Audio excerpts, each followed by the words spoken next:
You're listening to What's Contemporary Now, a show about culture and the people, places, and things that together make it up.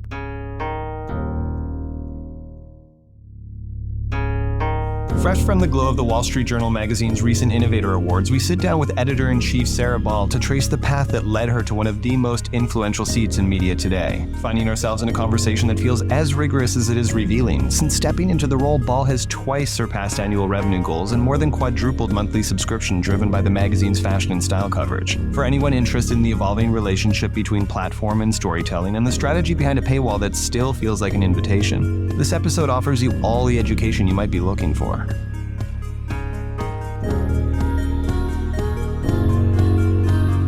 This is Sarah Ball, and we're talking about what's contemporary now. Sarah Ball, thank you for joining us today. I'm stoked that we have had the chance to organize this conversation and pick your brain on any number of things, but we always start at the beginning. So please tell us in your own words about the formative experiences of your early years and what that looked like. Oh my gosh, you would start with the big, juicy, meaty question. No light small talk off the bat. Formative years in early life. I think, like most people who are in media or magazine making across any platform, my formative early years were very nosy, very inquisitive, and really shaped by a deeply periodical consuming family. I grew up in Washington, D.C. I was born and for the first part of my life lived literally on Capitol Hill, and then in Northwest DC, and then moved out to the burbs, Alexandria, Virginia. That's where I grew up for my kind of middle and high school years. But the DC of it all was a very news-steeped, media-steeped upbringing. My dad was in politics for a while. We got 5 newspapers delivered to my house every day, huge stacks of New Yorkers, Atlantics, national journals, Guardians, Washington Post, New York Times, everything. My media consumption was tilted in the Vogue and Vanity Fair. The Condé glossies made a big impression on me really early. My version of the stacks of magazines were stacks of Vogues that, of course, I could never part with, stacks of VFs from a very early age where I went on to work. I loved beautiful, glossy fashion and style media, but then I also loved very tart writing about style and fashionable people. So for me, that was the style section of the Washington Post, which was famously put together by Ben Bradley and Sally Quinn and has a real kind of piquancy and flavor and point of view to its writing. I luxuriated in that. I loved that they went to parties, these kind of very formal DC political gatherings that I would sometimes also go to, but they would write about them in a totally, I think about the motion of gutting a fish, piercing gimlet-eyed in the corner, nursing a drink and having really funny, spiky, delightful, dare I say, bitchy things to say about either the taste level or etiquette that was breached or outfits that felt short of certain codes. Robin Givhan was at the sort of incipience of her column and was the year that she won the Pulitzer. I can truly name you, I think, 6 of her incredible columns that year that went on to constitute her Pulitzer win. So I just loved that kind of flavorful, podcast listeners, you can't see it, but I'm raising my eyebrow. But this eyebrow-raised social scorecard, but also mixed with, I think in Robin's writing, real reference to history and art and creative classes and storytelling through fashion. I personally think she has so many acolytes and imitators, honestly, of that person who writes about fashion and style on the world stage as meaningful in its own right and as semiotics and linguistics and telling a story about a country or telling a story about a political goal. So I was obsessed with that kind of writing and storytelling. I found like a real rebellion in it. Washington, D.C. is not a fashion capital, but I think that kind of writing had really fun rebellion and swagger to it. I would say I followed that north to New York and came here straight out of college and haven't left. When you decided to study things like poli-sci and art history, did you already know that this kind of space in terms of journalism and media was where you wanted to go? That's such a great question. I think through school, at first I thought I love kind of political media, and I thought featurey, swashbuckling storytelling around political actors would be something that I really wanted to do. Again, not just covering news of the day, congressional hearing, but kind of the forces behind a state dinner and what really happened and I thought that would be really fun, evocative political storytelling. So I went to school initially wanting to steep myself academically in political science. I really majored in college newspaper and magazine. I would say my transcript would tell you that my full attention was not on my schoolwork. I lived at my college newspaper. I was editor of my college magazine. I married my co-editor. Ooh, I now have 3 children with him. nice. Our photography director was in here yesterday. He's now a war correspondent, like sort of photographer. He sort of blew into the newsroom to meet with some editors. So I'm still very in touch with my college journalism years were the true years that I thought, okay, I'm going to do this professionally. I really want to dedicate myself to it. And I probably over those 4 years started out thinking I'm going to cover politics and news with a certain featurey flair to then over time thinking, okay, maybe actually magazines and culture are really more my calling. I kind of arrived at that slowly over the course of 4 years, not just through college newspaper and college magazine, but also in internships I did. I started out working on Capitol Hill my first summer. I worked in the Capitol building. The Capitol has its own newsroom. It's the most beautiful newsroom in the world. It was like wood paneled and secret. So I worked in that newsroom, helping other journalists with things they needed to write major stories every day about the goings on Capitol Hill. And then I went to London for a summer and I worked for the Associated Press. And that's where I fell in love with poppy writing about culture figures. It was the dark days for Kate Moss. There was the drug scandal. I was sent to court to cover a lot of her doings, and she was dating Pete Doherty at the time. I wrote a lot of features about style and nightlife and just cool things that were happening in London, art auctions, records, Wimbledon. I just traversed the city and had a sort of Emily in Paris, London version, 3 months, and wrote a ton about culture because I think in a hardcore news bureau, this was for the Associated Press, that's the kind of stuff that falls by the wayside as unassigned. So it would be, oh, we're obviously putting our biggest people today on Parliament's legislation or combating terrorism, but we would like you to go to Kate Melissa's court date. And I was so down. I was there like a shot. I thought it was the best. I still am like, that was the best assignment. So through that summer, this is halfway through my college experience, I thought, okay, culture might just be more suited to my skills and abilities, honestly. I love writing. I am a writer initially, writer-reporter by trade. I think there's always a frustrated creative in all of us as we become editors and decision makers and bosses. But that person for me is a feature writer. And I leaned more on arts and exposure to arts, art history, auction coverage, art market coverage as I went through school. And then left college and went to Newsweek, where I was a arts entertainment reporter, started as an intern for 6 months, and then somehow clung hard enough that they felt bad getting rid of me and gave me a reporting slot. I actually remember being in London the morning the Sun, I think it was the Sun came out, and there was a quote from Jürgen Teller. And we had a meeting with Sarah Dukas, who obviously represented Kate at the time. And it was just such a huge drama. And it's comical now to think about how big of a deal it was made out to be. But at the time, it was catastrophic, right? Obviously, it benefited her in the end. Absolutely. I love a comeback story and felt like in a moment where there were brands maybe distancing themselves from her and it felt like a dark moment. How is she going to come back from this? But she really did. It does feel comical. I think also it was the like lurid photography on CCTV photos, the kind of gotcha moment in tabloid journalism. It was the peak of that.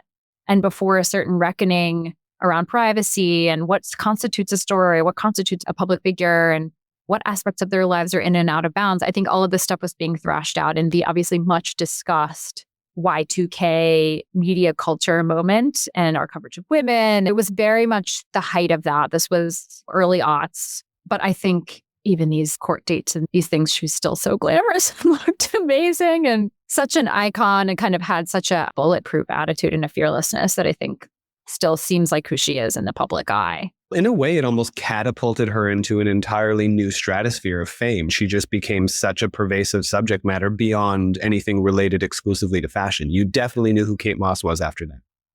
Absolutely. And this was also the time where she had the Topshop line. I remember that. For anybody who remembers Kate Moss collaborating with Topshop, that was truly a thrilling and exciting trickle-down effect of her vision. She had the beginnings of her own model management and offshoot companies. She loomed larger, certainly, than just somebody in fashion editorial. And honestly, that's a playbook that's now emulated from jump by young models today, instantly trying to figure out how can I show up in different places? How can I be more than just someone who wears clothes? It's so true. You mentioned Newsweek, and I think we can agree on the fact that covering culture through the lens of an outlet like Newsweek differs from doing the same thing for GQ or Vanity Fair or today the Wall Street Journal. So as the editor, as the writer, as the source of that perspective, how has that role evolved for you at each of those places? Like, how does the context of the media brand under which you're working shift how you approach that subject, such as culture? Because it is quite vast. It's absolutely vast. I think that's a really intelligent question. I also think a lot, and I know everybody that you speak to does, you think about how you're serving the readership you have, but how you're also trying to reach readership you maybe don't have. And I think that's been a part of each place. I think for Newsweek specifically, their definition of culture, when I was there, and this was John Meacham, this is still a Washington Post owned Newsweek. It was sort of media brand continuation of the Washington Post. They also owned Slate. I mentioned Robin and my idolatry of Robin. She was in that office, like by far the most stylish person in that office. So there was a different chapter. I think now it's not maybe in that ownership space. It's now an entirely different thing. But at the time, it felt attached to a real legacy media brand. We moved while I was there from, I think it was a General Motors building in Midtown, and it had an enormous wood paneled boardroom at the top where you would have heads of state come in and you had a catered dinner every Thursday night. My experience of Newsweek, of how it was put together, the audience it intended to reach, was like a bit of a Mad Men era. And Mad Men was, by the way, on. It felt like we're writing about really important books. We're writing about filmmakers as artists. We're writing about major stories in the art market. But again, a Mad Men-y perspective, not that much culture, but we're going to weigh in on the most important things. I covered stuff all over the map. Highbrow, lowbrow, in between. I've had a particular fondness for what I felt was undercovered, which were trend stories about multiple films and how they were put together, or exhibitions and things that you feel like, okay, this is a highbrow readership. They're going to travel to see this show at the V&A. Therefore, I can go deep and long on it in a way that wouldn't have been right for GQ. But there had to be a news edge to a lot of the culture that we covered. One of my first stories that I feel really proud of, because I feel like it's aged very well, was about artistic legacy of Barclay Hendricks, as born through portraiture of Kehinde Wiley and others, and the overlooked aspect of Barclay Hendricks. I feel great about that because I feel like he has had posthumously and at the end of his life a great appreciation in the art market and the art community, and his portraiture is truly legendary and iconic. But Newsweek was a great place for stories like that. GQ covered tons of culture. So what was fun about being there is a high volume, like so much. We covered every album, every artist, every film. We believed the reader was obsessed with wanting to know everything that was going on in culture. GQ is also a very fun brand. It has a real playful spirit. I'm going to quote the wonderful Will Welch, who is now the global editorial director of all the GQs, but who said iconically to me in my first year there, we take socks seriously. We don't take ourselves seriously when we write about socks. I feel like he was trying to break down something around the codes at GQ around service. And it was so wonderful to me because I was ready to be fun and playful in the way that you write about culture. It was quite different from being like, this is an incredibly serious part of art history that you can't afford to overlook, like an actor or a musician, and having fun with them, like batting around fun questions with them. And they knew that was part of the deal of being in that magazine or on that site. And what about your time at Vanity Fair? Because I would assume that was quite formative in its own right. Graydon Carter is quite a force to be reckoned with. Hugely formative. I skipped from Newsweek to GQ in my retelling just now because those are real holes in terms of culture coverage. But Vanity Fair was in between. I was there for 4 years. I went straight from Newsweek as a reporter and an editor. I went there to edit an amazing mixed bag portfolio. This is the portfolio I had.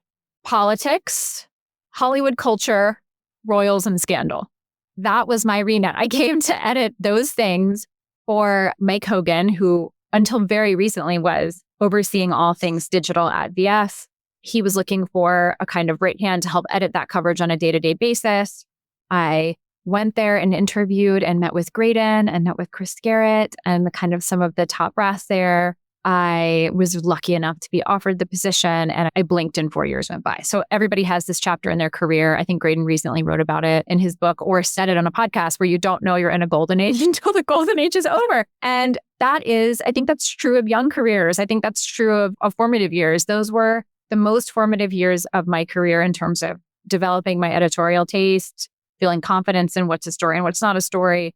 And then on a really practical level, commitment to a high aesthetic bar for writing and craft. Graydon was obsessed with good writing. He only wanted good writers to work for him. He really wanted a story to do something, whether it's give you net new information in the most delightful and lively way possible, to have those multiple theatrical acts and narrative beats, or to just be incredibly beautiful, pleasing writing. I've been rereading Christopher Hitchens' Arguably, which is his wonderful collection of essays. Adrian Gill, who wrote food journalism for VF and many other places in the UK. These are great stylists of that time. So I think being in that environment where there's such a high bar for excellence, but that also was a really fun workplace, so different than my Newsweek Navy blazer, Mad Men, people calling you by last name in newsroom environment where we had barely just escaped the women push a cart around offering martinis. It was an incredibly old school place. And then I came to VF where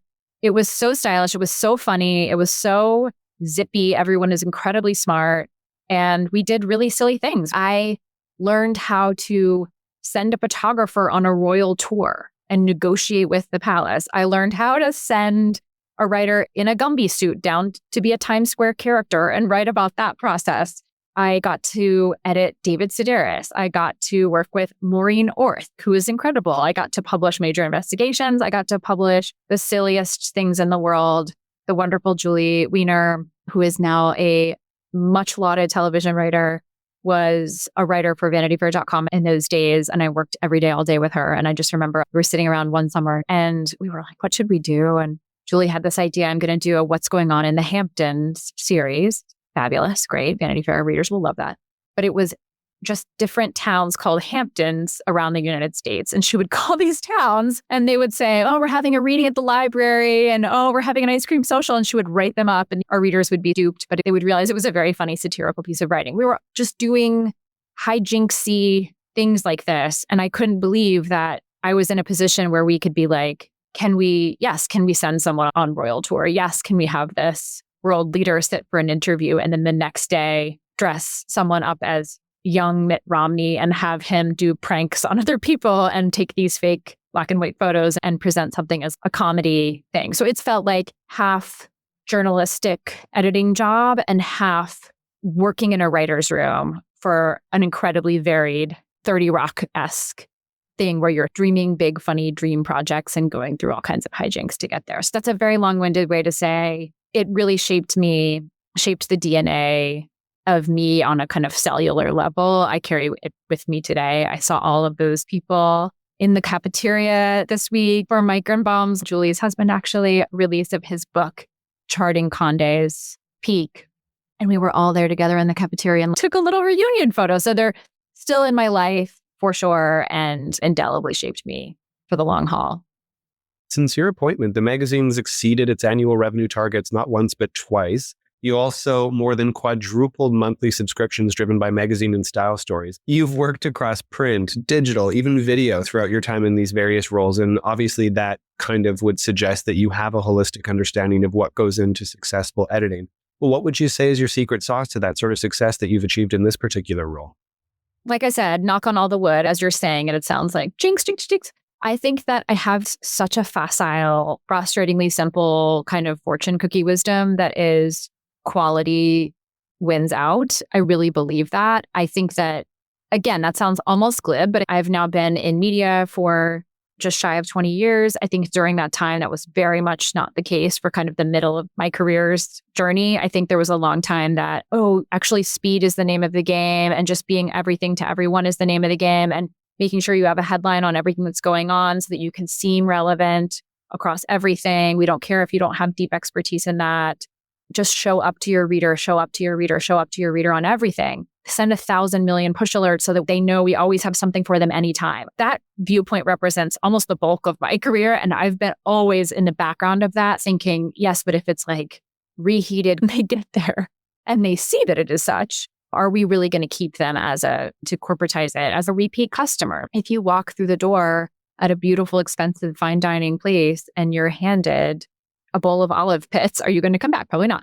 So I think that what I've tried to do in this role, sorry to be very vivid and overly colorful, I think that this is a unique place because it's also quite expensive to subscribe to the journal. The journal is a luxury product. For a long time, I worked at a company, Condé Nast, that is luxury, benefits from luxury advertising, creates beautifully sumptuous visual luxury ecosystems, but actually has readers and subscribers that are all over the map. The journal is so expensive that the household income, the sort of demographic profile of our subscriber and our reader is really different. They pay a lot to access our content.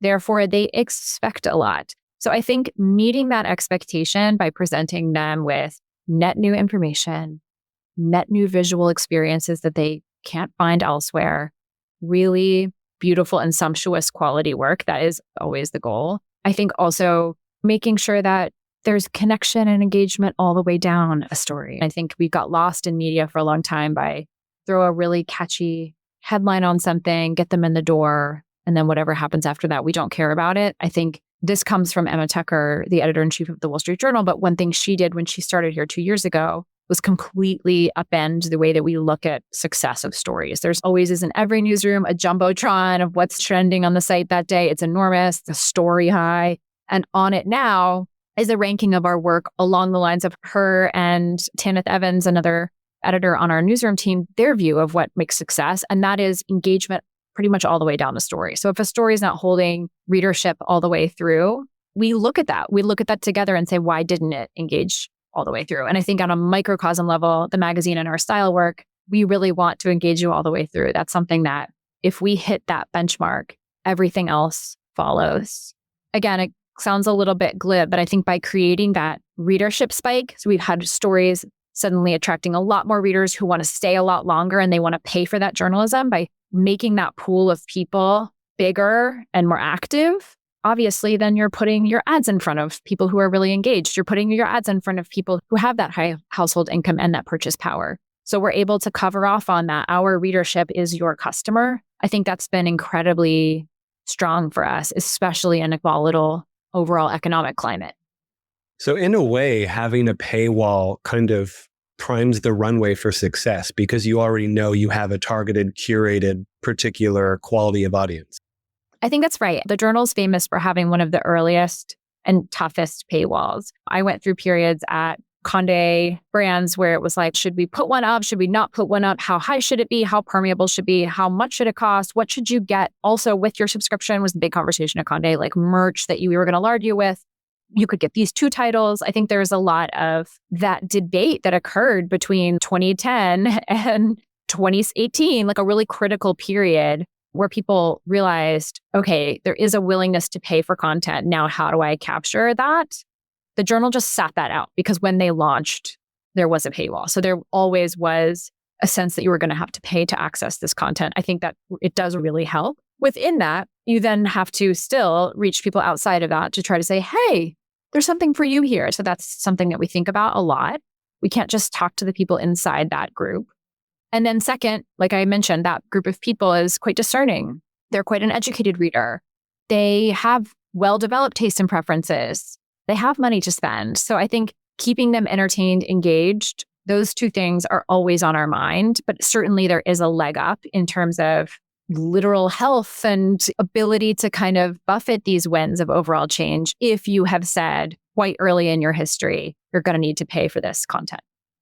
It's an interesting time to talk about it as well, given what's happening with platforms like Substack, where it was initially this more independent voice type of a platform where people could earn a decent living by offering quality writing. And now you have industry thought leaders in terms of writers who have migrated to the platform for more freedom in terms of what it is they're sharing. But you also have magazines themselves that are starting to onboard onto the platform. And it's reinvigorated this conversation around whether or not it makes sense to have a paywall or you lose a percentage of what would be your readership as a result of having one. Because now with all of this newly coveted content being made available for free, the opportunity for those independent voices to have a paywall, even $5 a month or whatever it may have been, is being challenged.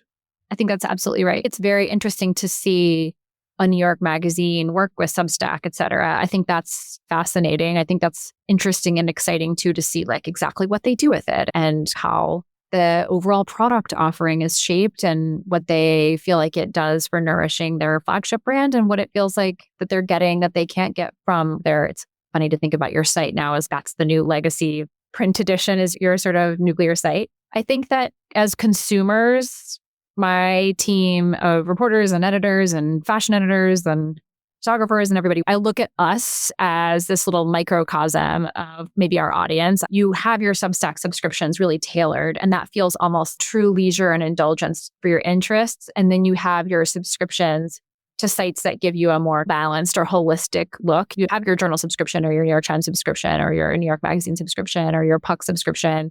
It's like everyone can exist, essentially. We also, even with a tool as strong as the journal's paywall, we still play with, okay, this is a story that might need to reach beyond that and where we are going to free it up to reach the widest possible audience for information reasons. We're communicating on a natural disaster and we want people to find this information. We're going to free that up. There are those kinds of conversations, but then there's also within our lifestyle and culture journalism, sometimes you do things where the role of that work is to reach a wide audience and to give them a taste of what the journal can do. So we always play with that. Mostly our paywall remains strict and not so easily permeable. But I think the power of that dynamic tool is that it's not just an on-off switch and you are constantly interrogating what would be the most powerful way to use this. I think the last thing is digital subscriptions is an enormous part of the journal's business. For luxury lifestyle fashion, digital advertising is also a huge part of that business. You know, you do want a nice wide pool to see that content. That becomes a bit of a like McKinsey math conversation of what kind of stuff needs to be in front of who to reach those sort of widest benefit. But I do feel lucky that we still have such a strong digital advertising business that we do draw from digital advertising as well as from digital subscriptions. And it doesn't have to be one or the other. Your arrival at the Wall Street Journal was as its first ever digital editor, right? You led the brand into that space. That's right. So having then moved over into the top role, which is still considered rooted in a print position, having that holistic consideration of both approaches, how do you think, I guess, your strategy as editor is informed by having been in roles that required you to think digital first versus print first? I feel like a very specific vintage of editor or age of editor comes to this role or any other having experienced what it's like to be on the quote unquote digital side. In some companies, I never worked at Hearst, but in some companies that was like a totally different floor, right? And you're going to your counterparts on print and you're trying to convince them to work a little harder about the presentation of a story or a video or a photo shoot digitally. And it's a very end of life conversation. It's like, how would you like to be buried? You've done all of this wonderful work. It's already done. We aren't allowed to crop anything. We can't change the headline. It comes with all these rules and you're presenting it to where your audience is maybe most going to see it and you can't do anything about it and it just dies. And I feel like that is the saddest for anyone who lived through that period of the internet. That is the saddest thing, which is watching such a resourced story not think about digital presentation until it's already so far gone. And I think what I come to this role with is a sort of knowledge and frankly, a desperation and thirst to reverse that conversation and say, how will this ultimately live to a reader? They're going to delight in this cover story because it's going to have a moving top and imagery. It's going to take you deep down the page. You're going to have a parasocial relationship to this cover subject. You're going to go here and see a video podcast conversation with them. You're going to end the story and be able to say in the comments what you think and questions you still have. If you think about that from the outset of how is our reader going to actually experience this story. And for the journal, like so many other brands, the overwhelming majority of our audience is digital and the overwhelming share of that digital audience is mobile. So how are we showing up there? And then you reverse engineer. Is this also appropriate for print? Is it also going to benefit and look beautiful in that sort of three-dimensional tactile space? Are we going to be able to richly tell a visual story in a sumptuous way that makes sense for a glossy environment, that makes sense for an ad-rich environment? I come to it essentially thinking about that. How is it going to be set on a plate in front of you first? And then you take it back to the kitchen and think about the execution of it, still knowing that there's constraints for both, right? Some things are just going to work better in one versus the other. But I think that the rosiness I didn't expect to have about print at this stage of both my career and the media environment. It's super interesting to watch my wonderful friend Lindsay at The Cut and David bring The Cut into print 4 times a year. I think it's really interesting that so many places that are still in print have maintained the amount of issues that they are in print. There is something that's still sticking about the print experience. So I can't totally be a kind of Daria digital native in the corner, holding my arms, the print's going to die tomorrow. Like that actually has not been my experience, much to my surprise. I have seen print's longevity and the reverence for a print experience hang on a lot longer than I necessarily would have thought 10 years ago. And I think this is my read, but I kind of want to hear your perspective on this, honestly.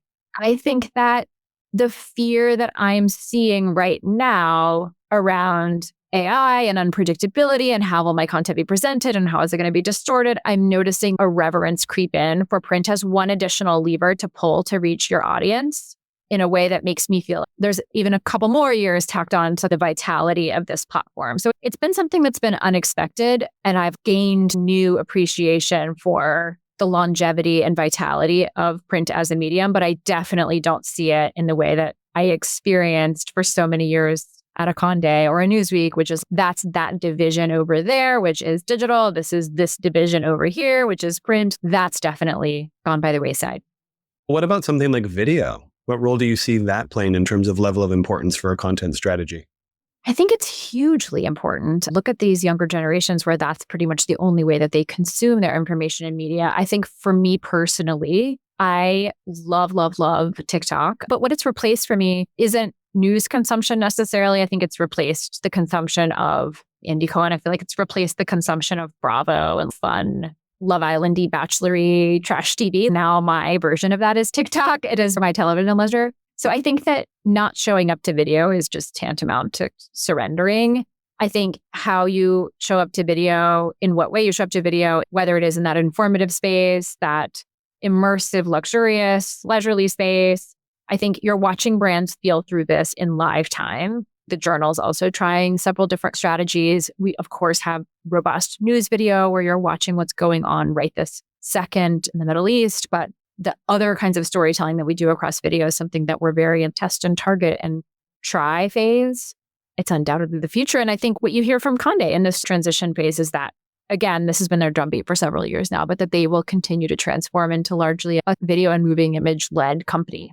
Yeah, I feel like the conversation has been around for so long. I started to wonder how it was actually unfolding in reality, because I think a lot of times when we have conversations similar to this one, we start to hypothesize about the direction of things and what it might turn into or what it might not turn into or what might end. And a lot of the times those conversations manifest and turn out to be true. But in other times, to your point about our expectation that print would be dead by now, it just doesn't happen that way. And video is something that I've been fascinated by, just in terms of the examples you're giving as far as things like social, but also as it pertains to content strategy for larger media outlets, whether or not it's Condé or you guys. And I wanted your opinion because you had also worked on video for GQ before, right? That's right. What I'm the most interested in, I'll tell you what I'm the most interested in, and then I'll tell you like lessons from that chapter of my career. What I'm the most interested in right now is the degree to which I feel, not unlike the conversation we're having right now, that video podcast kind of conversation is replacing giant swaths of former linear TV interview, even very done. Like magazines all have their interview series. We have one. Everybody has a signature video interview series. I think the sort of fun run and gun informality of a video podcast, it's hard to underline how much weight those conversations now have in our culture. The weight that going on a Skinny Confidential or a Joe Rogan, these things are turning swaths of the electorate. So it's incredible coming up to the next election cycle, how much weight those will have now if traditional stops along the interview journey have really changed. I think that's the thing I'm watching with bucket of popcorn. Don't know how it's going to go, but it seems that there's not a month that goes by that doesn't become a more powerful medium. So that's something I'm very interested in. I think with GQ, I worked with a bunch of really amazing creative collaborators on video. And this was in the sort of C&E era. Dawn Ostrop was there. We worked closely with Dawn. Jim Nelson, who was the editor of GQ, had come from a TV environment, had a lot of really developed thoughts about how to show up to video in a more produced way. This was a peak of video as incredibly labored product. Keith Olbermann had a show with GQ that was a version of a political commentary and talk show. We had scripted and comedy shows. We had service videos. They still have them. They go through 10 essentials, but it would be a very famous person. It would be really produced. We had Super Bowl commercial directors directing funny shoots with Tom Hiddleston where he does a million accents. It was incredibly produced. The idea was we're going to try a lot of different stuff and see how it sticks. It felt like a quite strategically chaotic time in the video landscape. Everyone knew it was very serious. Everyone knows that Condé shows up to a new platform with a ton of production ballast and pedigree and heritage, but it just felt like those things are really hard in a kind of a YouTube climate and environment where a lo-fi get ready with me is really still a lingua franca. So it was a huge learning experience in terms of seeing several things we worked on ended up becoming optioned, became shows in their own right, became shows distributed linearly through networks. We did a Netflix documentary. It became an education around video that we do for our audience and video that we do for proof of concept that becomes a huge thing in culture. But it's strategically difficult. And it's hard to figure out how to scale that. It's essentially becoming like a network. And we can see how difficult it is for the networks themselves right now. Big learning experience, I would say. Yeah, absolutely. Even if you look at people who exist as independents, whether or not that's a YouTuber, a podcast host, someone on TikTok, or whichever channel it might be, they definitely command significant audience sizes. And they do, to your point, challenge some of the more traditional formats found in legacy media. So it's always interesting to hear the approach that you all are taking. You mentioned in your formative years, in terms of work experience, learning the ability to distinguish a story that should be a story versus something that perhaps doesn't warrant that investment. But in the context of your role at the Wall Street Journal, where you're not just catering to a fashion audience or an entertainment audience or a particular aspect of culture audience, political or whatever, there is quite a sort of layered compilation of what it is you guys are speaking to as a particular title. So how do you go about determining what should be a story or even a cover? Such an amazing, good question. And we could philosophically debate this forever. One incredibly powerful organizing principle of us is that the Wall Street Journal, at its fundamental essence, is about success and success in business. And so when we're looking at cover subjects, there's always that graph, right? There's always that paragraph pretty high up that establishes why this person is a force in a dollars and cents capacity. So whether that is a movie star doing more projects than ever and has scaled themselves in a remarkable way, whether that is an athlete who has just signed a mic drop contract or maybe changed the way that contracts are negotiated, whether that is a figure of business or technology like Tim Cook. We've had Tim Cook on the cover talking about his process. It's clearly justifiable in a business sense why Tim Cook is interesting. So maybe that story is really more about the human behind the business. It's really less dollars and cents and paragraph that has percentages in it, as I will jokingly and mockingly tease some peers on other parts of the journal newspaper proper. They always have that paragraph of the chart in the middle that goes up as a justification for a story. For us, in lifestyle, culture, fashion, arts, it's success. Is there a story about success that we can tell here? And why is that success surprising, interesting, unusual? Are there human or animating details of that journey to success that people would relate to? Is that success surprising in any way? Did they have a failure on a large scale and then come back from that failure? And that journey is really interesting. So I think that's something that we look to. We always have some element of the business or business decision-making in every single story. How we choose covers, there is an element not only of that storytelling I just mentioned, but also, are you excited to see them? I think a cover is a really visual medium, and it is really hard in today's climate where famous people can speak directly to their fans at length on any topic they like and often do. The storytelling part is quite difficult. Vanity Fair Heritage, putting together our 100 years of Vanity Fair book. It's around here somewhere and I'm looking for it. And rereading some of those. I remember for that book, we each took 2 years of its history. So I had 1987 and 1988, and I read every single issue, pulling out details for the book and rereading those cover stories where it would be like, after the week that I spent in the guest house with Bruce and Denis, one thing I particularly noticed, like the access is unbelievable. You're not getting that access today. Like you're lucky to get a wonderful hour doing an activity together or 2 hours. So I think that the pressure, if I'm putting it in air quotes, but it is real pressure, is to also visually rechristen them for the reader, because the story will have 1 to 2 to 3 to 4 to 5 to 10 meaningful or interesting new nuggets. It will have a narrative arc. It will be beautifully written. It will be factually airtight. It will have some sense of business success, creative storytelling. But if it's not visual, it shouldn't be a cover. A cover has to surprise. A cover has to have new visual information. You should try to see them in a new light. Those are the two things that we're always weighing. Even as digital editor, I think your first cover was Kim Kardashian, right? When Skims was like a new thing. Oh my gosh. Nail-biting moment where we were doing our first ever digital cover. Kim Kardashian was on the cover. This is 2019. We'd all been working on it for ages. It was a whole team effort. We all were looking at the photos together, so excited. And the brand was not called Skims. Do you remember what it was called before Skims? I do not. Oh, the brand was called Kimono. And she released it. And we had been working on the story. I think the reporter had spent more than 6 months with her, Christina Binkley. She's a wonderful reporter and writer. Christina Binkley had spent 6 months with her, and they had worked on this name forever. The branding was done. The packaging was done. It was all done. And she released the name, and there was a real backlash. This was not a sensitive name. This was cultural appropriation. We as customers don't have confidence in anything that's going to come. So she changed the name. And we were putting the name in the day before it went to press. And of course, it was digital. So going to press was just closing it down. But we'd have an agreement with Apple. It had to go to Apple to get turned into beautiful magazine soup. And it just down to the wire. Those are the things you remember, how you got it over the line. But it was a great cover and a huge testament to kind of how the journal could play in that digital cover space and really do these beautiful pieces that also had a ton of new information. That's a very strong lead into the digital kind of platform that at the time was fresh out of the gate, right?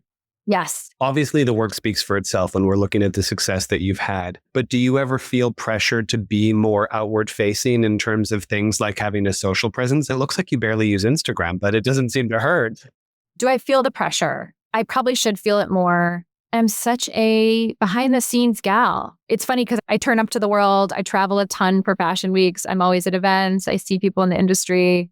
I'm very out and about, but I'm under the radar about my out and aboutness. You said the work speaks for itself. My dream is to let the work speak for itself. I love to just foreground the work and let there be some mystery about the people who put it together. But I do realize that's not a very modern attitude. That is a very much an attitude of many of my former Condé bosses who are not on social media. They exist out of the ether. And I do sometimes feel that it is important to express your own voice in a world where the editor's letter doesn't mean a whole lot, right? To express that point of view, you really do have to pick up platforms and weigh in on things. Fear not, it may be in my future. It is nice sometimes and a luxury I probably indulge in too much to let the work of contributors speak for itself and not feel as incumbent to always megaphone everything. Maybe you're onto something, right? Because there is the Luddite movement that Gen Z seems to have founded where dumb phones are the thing. So right. Maybe you'll set a continuation of that trend. But we can't let you go without asking our namesake question, which is, what is contemporary now?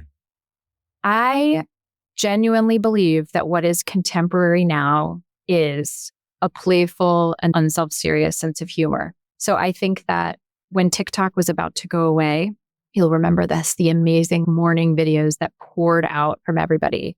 It's leaving tomorrow and I'm crying and and it was incredibly emotional. And the thing that came up over and over that I was so amused and stunned was that the comedy in the comments of TikTok videos, like the way that people are really funny and they compete to have the funniest take. This micro moment of our news cycle, the astronomer CEO, Coldplay, Jumbotron moment, captivating the culture.